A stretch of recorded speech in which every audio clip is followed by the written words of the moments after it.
लोग का क्या रहेगा, दुर्घटना में। तो दुर्घटना हम आप लोग को बताए थे कि दुर्घटना क्या है। यदि हमसे कोई सवाल करता है कि दुर्घटना क्या है, तो दुर्घटना क्या है, किसी अनजाने समय में, अनजानी मात्रा में, ठीक है, किसी अनजाने समय में, अनजाने मात्रा में जान या माल का हानि होना दुर्घटना कहलाता है।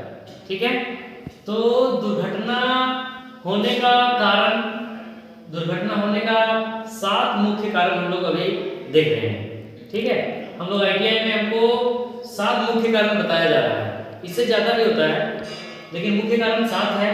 इसमें पहला कारण आता है, दुर्घटना होने का कारण है उत्सुकता। कोई भी नया मशीन को या कोई नया जगह में हम लोग जाते हैं तो उत्सुक रहते हैं ज़्यादा।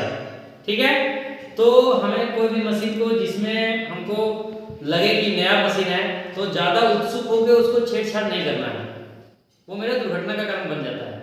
तो किसी भी मशीन को उत्सुकता से नहीं चला देना है, समझ में आ रहा है। किसी भी मशीन को जब जानकारी हो तभी चलाइए और ज़्यादा उत्सुक होकर नहीं चलाइए, वो आपका दुर्घटना का कारण बन जा सकता है। दूसरा आता है अपना चलती मशीन से छेड़खानी। यदि कोई मेरा मशीन चल रहा है, चक घूम रहा है या तो ड्रिल बीट घूम रहा है, तो उससे चलती मशीन से हमको छेड़खानी नहीं करना है। मशीन को बंद करेंगे, फिर उसमें हमको मान लीजिए कि जॉब बदलना है, जॉब में ड्रिल कर रहे हैं, ड्रिल हो गया, यहाँ से वहाँ ड्रिल करना है, तो आराम से मशीन बंद करेंगे। उसके बाद हम जॉब का लोकेशन बदलेंगे या हमको ड्रिलिंग एरिया बदलना है, ठीक है, तो हमको चलती मशीन से छेड़खानी नहीं करना है। समझ में आया। अगला पॉइंट आता है आसपास का वातावरण। आसपास का वातावरण साफ सुथरा रहना चाहिए। ऐसा नहीं कि जहाँ हम काम कर रहे हैं वहाँ तेल गिरा हुआ है, मोबिल गिरा हुआ है, ग्रीस गिरा हुआ है, ये सामान इधर है, वो सामान उधर है। तो आसपास का वातावरण अपना स्वच्छ रहना चाहिए, उससे हमको काम में मन भी लगता है और दुर्घटना घटने की चांस बहुत कम हो जाती है। ठीक है, अब अगला पॉइंट आता है मशीनों एवं टूलों की स्थिति। ठीक है, तो मशीन और टूल का स्थिति सही रहना चाहिए। ऐसा ना कि मेरा मशीन जो फाउंडेशन किया हुआ है वो मेरा 10 नट या बोल्ट, नट बोल्ट पे फिक्स किया हुआ है तो 2 बोल्ट नट खुला हुआ है। हम लोग जिस टूल से काम कर रहे हैं उसका हैंडल फटा हुआ है, ऐसा नहीं होना चाहिए। मशीन और टूल की स्थिति सही होना चाहिए। फाउंडेशन किया हुआ है तो सही से कसा होना चाहिए, मशीन हिलना डुलना नहीं चाहिए। ठीक है, यदि हम जिस मान लीजिए फाइल से फाइलिंग कर रहे हैं तो या तो हेक्सा से हेक्सोइंग कर रहे हैं तो उसमें हमको हैंडल सही रहना चाहिए। ऐसा नहीं कि हैंडल फटा है, ठीक है, या तो टाइट कर रहे हैं तो वो नट बार बार लूज हो जा रहा है, वैसा नहीं होना चाहिए। मशीन और टूल का स्थिति बिल्कुल सही होना चाहिए, जैसा रहता है वैसा होना चाहिए। अगला आता है अज्ञानता।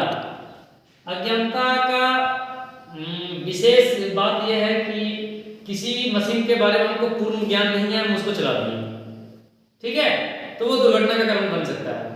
तो जिस मशीन के बारे में हमको जानकारी नहीं है उसको नहीं चलाना है, उसके बारे में 100% ज्ञान लेना है। ये क्या करता है, ये किधर से घूमता है, ये क्लॉकवाइज कैसे घूमेगा, एंटी क्लॉकवाइज कैसे घूमेगा, हम मतलब लुब्रिकेशन कब करेंगे, या मतलब उसमें जो है से पानी कब डालेंगे, पूर्ण जानकारी लेंगे। किस मशीन से ऑन होगा, किस मशीन से मेरा स्पीड बढ़ेगा, किस स्विच से, हाँ समझ में आ गया। जिस मशीन के बारे में हमको पूर्ण ज्ञान हो वही मशीन को हमको चलाना है। अगला पॉइंट आता है ज्यादा विश्वास, ओवर कॉन्फिडेंस। कोई भी काम करने में विशेष करके इंडस्ट्रियल एरिया में हमको ओवर कॉन्फिडेंस नहीं रहना है। ज्यादा कॉन्फिडेंस के साथ हम काम करेंगे दुर्घटना घट जाएगा। यहाँ मेरा स्पीड लिमिट 10 है और हम चल रहे हैं 20, कि हम तो बहुत बढ़िया ड्राइवर बन गए, है ना, तो वैसा बिल्कुल नहीं करना है। हमें बताया गया कि आपका मशीन जो है सो 4000 का आरपीएम में चलाइए और आप चलाइएगा 7000 का आरपीएम, 8000 का आरपीएम, तो वो होता है ओवर कॉन्फिडेंस। ओवर कॉन्फिडेंस नहीं रहना है कभी नहीं, ठीक है। कितना एक्सपीरियंस हो जाइए, जरूरत के हिसाब से ही काम कीजिए, जितना मेरा लिमिट है उतना ही काम कीजिए। 7 किलो वजन उठाने का हमको क्षमता है तो 7 किलो वजन ही उठाइए, 10 किलो का क्षमता है 10 किलो उठाइए। ओवर कॉन्फिडेंस किसी चीज में नहीं रहना है, ओवर कॉन्फिडेंस दुर्घटना का कारण बनता है। अगला आता है अरुचि का होना, मतलब इंटरेस्ट नहीं रहना, काम में हमको इंटरेस्ट नहीं है। यहाँ तो हम जा रहे हैं लेकिन जबरदस्ती जा रहे हैं, जो तो जबरदस्ती वाली जगह पे हमको नहीं जाना है। या तो कोई भी काम हमको जबरदस्ती नहीं करना है। समझ में आया? तो ये मेरा दुर्घटना का मुख्य कारण हो गया। ठीक है।